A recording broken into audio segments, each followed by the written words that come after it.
तो सांग मैंने आज आम डिस्कस करवा 5टी एमती गवर्नमेंट जॉब वैकेंसी विषय जोटा कि यही मसरू ही अप्लाई स्टार्ट होउछि माने सेप्टेम्बर मसरू अप्लाई स्टार्ट होउछि।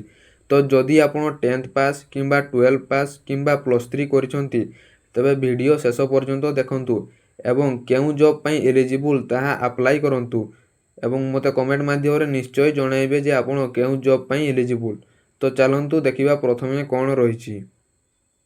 तो प्रथमे आपणकर रही रेलवे रिक्वायरमेंट बोर्ड जोटा कि आरआरबी सेंट्रल गवर्नमेंट जॉब 368 आपणकर खाली पदवी रही। पोस्ट की रही ना सेक्शन कंट्रोलर रो पोस्ट रही। क्वालिफिकेशन आपणकर ग्रेजुएशन पास होइतिबा दरकार। ग्रेजुएशन पास करते अप्लाई करें। एज लिमिट रोचे 20 रु 33 वर्ष एवं रिलैक्सेशन एसटी एससी रही 5 वर्ष एवं ओबीसी रही 3 वर्ष। सैलरी आपणकर स्टार्टिंग पे हूँ 35,400 रु आपणकर बेसिक पे स्टार्ट होची। तापर सिलेक्शन केमिति हेबे ना सीबीटी तापर डीबी तापर एमई। अप्लाई डेट रही आपणकर 15 सेप्टेम्बर रु 14 अक्टोबर पर्यंत। तो यही तारीख भितर आपन अप्लाई करें। सीबीटी माने प्रथम रिटेन टेस्ट देवा पड़ो। डीवी माने तापर डॉक्यूमेंट वेरिफिकेशन करने को पड़ो। तापर एमई माने मेडिकल एग्जामिनेशन आपन को देवाकू एवं एटी जो सैलरी रही ताहा बेसिक पे 35,000 रु स्टार्ट हेबो प्लस तांकर किछि अलाउंसेस मध्य रही एवं या रिलैक्सेशन टाइम आपनकर एसटी एवं ओबीसी पई। तो आपन कोठी याकू अप्लाई करें ना आरआरबी रो जो ऑफिशियल वेबसाइट रही सेठी जाई आपन याकू अप्लाई करें। आपणकर बॉर्डर सिक्योरिटी फोर्स एटा भी सेंट्रल गवर्नमेंट जॉब पोस्ट आपणकर बीएसएफ हेड्स कांस्टेबल आरओ बा आरएम। तापर 121 आपणकर पदवी रही वैकेंसी रही। क्वालिफिकेशन आपणकर +2 साइंस पास करथिबा दरकार किंबा 10th पास करथिबा दरकार किंबा आईटीआई। एज रही आपणकर 18 रु 25 वर्ष। रिलैक्सेशन सही सेम रही। सैलरी आपणकर स्टार्टिंग रु आपणकर स्टार्ट हेबो 25,500 रु 81,100 पर्यंत। सिलेक्शन केमिति हेबे ना PET plus PST plus ME plus DV द्वारा सिलेक्शन हेबे। अप्लाई डेट रही 24 अगस्त रु स्टार्ट होती 23 सेप्टेम्बर लास्ट डेट। तो यही तारीख भितर आपन अप्लाई करें। तो पीईटी माने मु बुझाई दूची आपनकर फिजिकल इफिशिएंसी टेस्ट एवं पीएसटी माने होची फिजिकल स्टैंडर्ड टेस्ट एवं एमई जोटा कि आपनकर medical examination DV document verification एतकी काम आपन करिवे। सैलरी आपनकर एतकी रहउची प्लस सेंट्रल गवर्नमेंट जॉब माने आपनकर अलाउंसेस मध्य रही। तो या केउंटी केउ वेबसाइट रे आपन अप्लाई करें ना आपनकर बीएसएफ रो ऑफिशियल वेबसाइट को जाई आपन याकू अप्लाई करें। तापर थर्ड रही इंटेलिजेंस ब्यूरो पोस्ट रही आपनकर जेआईओ पोस्ट 394 वैकेंसी रही। क्वालिफिकेशन आपनकर रही डिप्लोमा करथिबा दरकार किंबा बीएससी किंबा बीसीए। एज लिमिट रही 18 रु 27 वर्ष। रिलैक्सेशन सही सेम अच्छी। सिलेक्शन यही भाव में आपनकर होउची।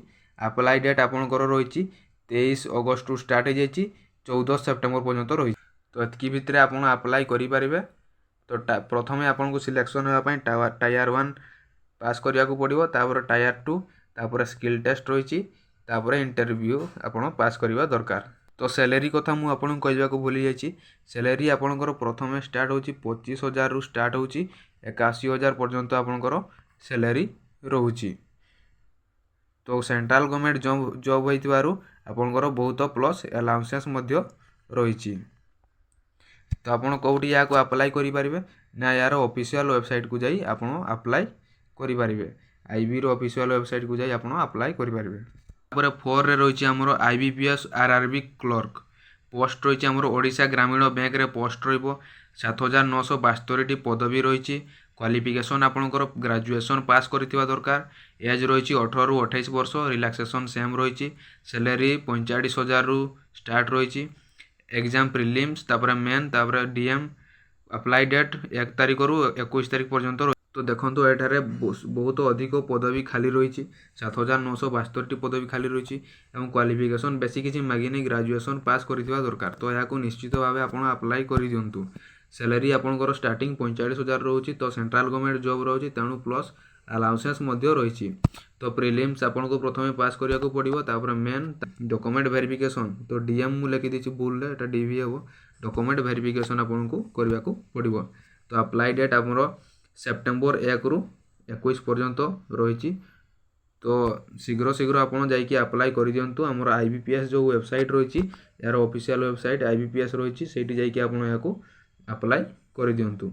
तो IBPS रो आउ गोटे पोस्ट बाहर ता मध्य मु आपनको आलोचना कर दूची। फिफ्थ रही IBPS RRB PO पोस्ट रही आमर ओडिशा ग्रामीण बैंक रे पोस्ट रही 3907 टी पदवी रही। क्वालिफिकेशन ग्रेजुएशन पास करथिबा दरकार। एज 18 रु 32 सैलरी आपनकर 75,000 रु स्टार्ट होची। एई सब एग्जाम रही एवं अप्लाई डेट 1 रु 21 तारिख सेप्टेम्बर रही।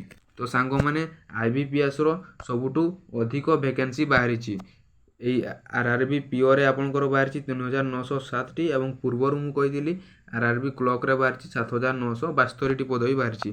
तो क्वालिफिकेशन बेसी किछि मागी नै सांग माने ग्रेजुएशन पास करिथिबा दरकार।